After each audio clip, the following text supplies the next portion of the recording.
And I was going to talk about kind of like how we do labs. Do you guys want to talk about like structure, like your lab and lecture and that kind of thing? Anyone want to lead on that? Go ahead. Okay. So usually in the beginning of the week, you'll have a lecture. One of the OMM professors, they'll come and they'll lecture for 2 hours. Sometimes there's going to be a second one, like 4 hours. But you have the lectures in the beginning of the week, and then throughout the week, since your class is about 150 people, it's divided into thirds. So you're divided into groups A, B, or C. And throughout the week, they just circulate the lab. So like group A will go Monday, and B, Tuesday, and so on. And you come into lab, there's about 30 people, you get paired up, and basically go over the techniques, treatments, and diagnosis of whatever was taught in that lecture, whether it was about ribs or the vertebrae, the neck, different things. And you practice on each other, and also the professor will stand in front of the class, and there are video cameras and TVs everywhere, just in case you can't see the professor, and it gets taped.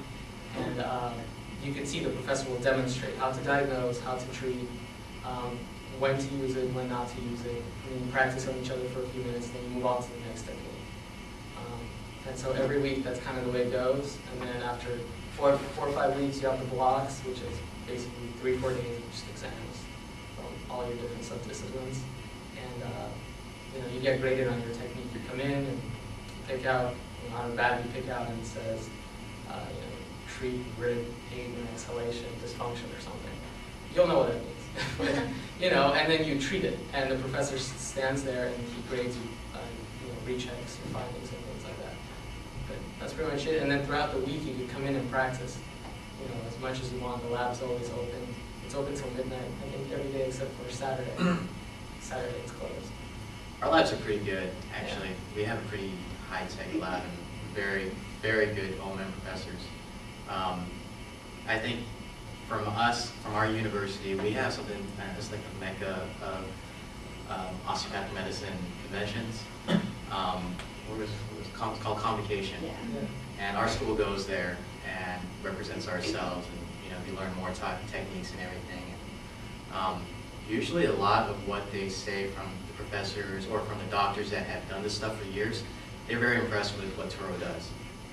We actually do pretty well compared to other schools as far as OMM goes. Our OMM is pretty good. The professors are very well, I guess, equipped in their field. They've had a lot of experience, and there is at least for every like 4 to 5 tables, there's one professor. Yeah. Always monitoring, always making sure you're doing the technique right, always adding to what you can do. So the labs are very good. They do a really good job with OMM at Touro. So if you really do want to get a good experience as far as OMM goes, then Touro would be the place to be. And one thing that I think is really cool is that they're trying to integrate more of just osteopathic principles in like your basic sciences. So a lot of our lectures last block were on like GI stuff.